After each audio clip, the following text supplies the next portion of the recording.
یہ حکومتیں اس بات کا تو کریڈٹ لیتی ہیں کہ ہم نے اسکولوں میں ناظرہ قرآن کریم کو شامل کیا، لوگوں کے اندر اپنے لیے جگہ بنانے کی کوشش کرتے ہیں۔ ایک طرف ان کا یہ عمل اور کردار، اور دوسری طرف مدارس کی رجسٹریشن کو 3.5 سال سے بند کیا ہے۔ مدارس کے محتممین حضرات کو شیڈول 4 میں ڈالا جاتا ہے، مدارس کے اساتذہ کرام کو 4 شیڈول میں ڈالا جاتا ہے، ان پر کیسز بنائے جاتے ہیں، ان کو دھمکانے کی کوشش کی جاتی ہے۔ اور آپ کو معلوم ہے کہ ڈیرہ اسماعیل خان میں انتخابات ہو رہے ہیں، وہاں ایک امام مسجد نے جمعے کے خطبے میں ووٹ کی اہمیت، کہ ووٹ یہ بیعت ہے اور اس کو اہل لوگوں کے سپرد کرنا چاہیے،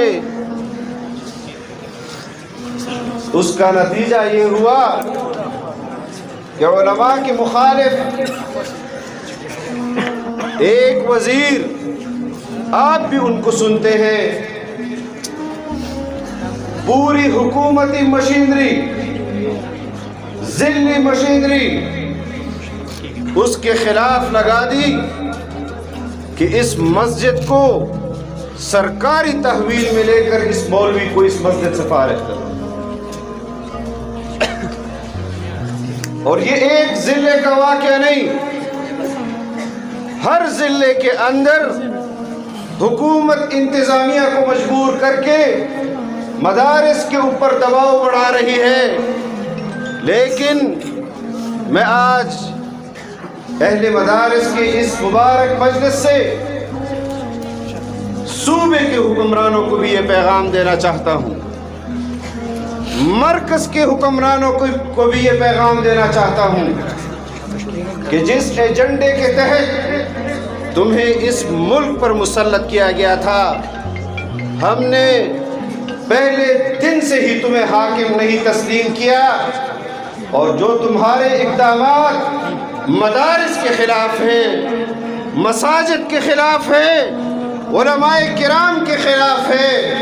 تو پھر دلی دروازے پر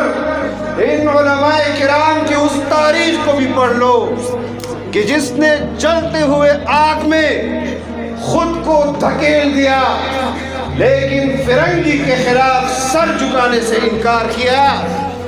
آج بھی ہم فرنگیوں کے ان نوکروں کے سامنے سر جھکانے سے انکار کرتے ہیں۔ نعرہ تکبیر! نعرہ تکبیر! زندہ ہے جمعیت! زندہ ہے جمعیت! مفتی اسعد محمود سے! اور ہمارے اکابر اور اشراف جن کے ذریعے ہمیں قرآن اور حدیث کی تعلیم پہنچی ہے، ہمارے سیاسی محاذ پر بھی وہی اکابر ہمارے لیے سند ہیں،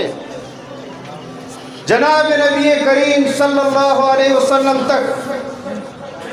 اور ہمارے انہی اکابر نے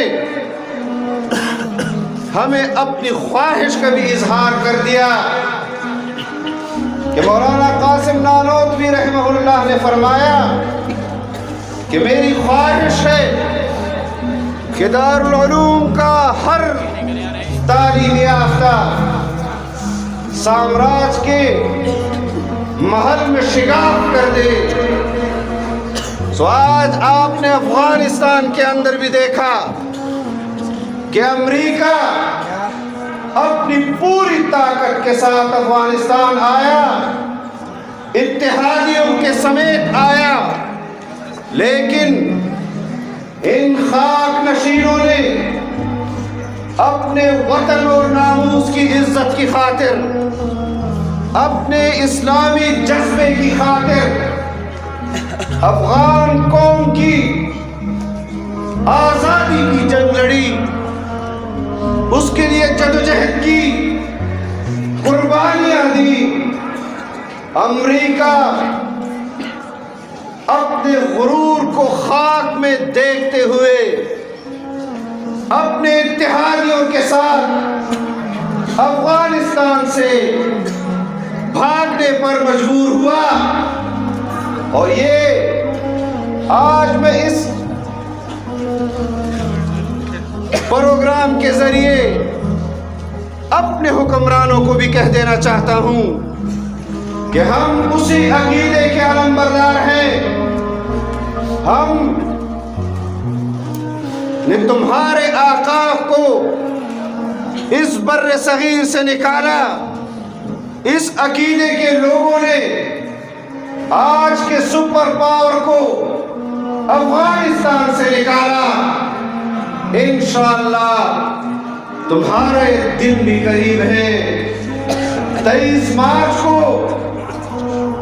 قائد جمعیت، قائد پی ڈی ایم نے پوری قوم کو دعوت دی ہے کہ ہم نے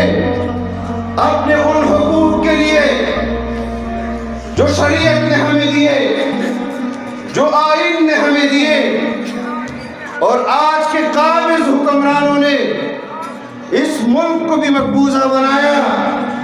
اس میں بسنے والے عوام کو بھی مقبوضہ بنایا۔ اس سے نجات کے لیے 23 مارچ کو ایک آخری وار اسلام آباد پر کریں گے اور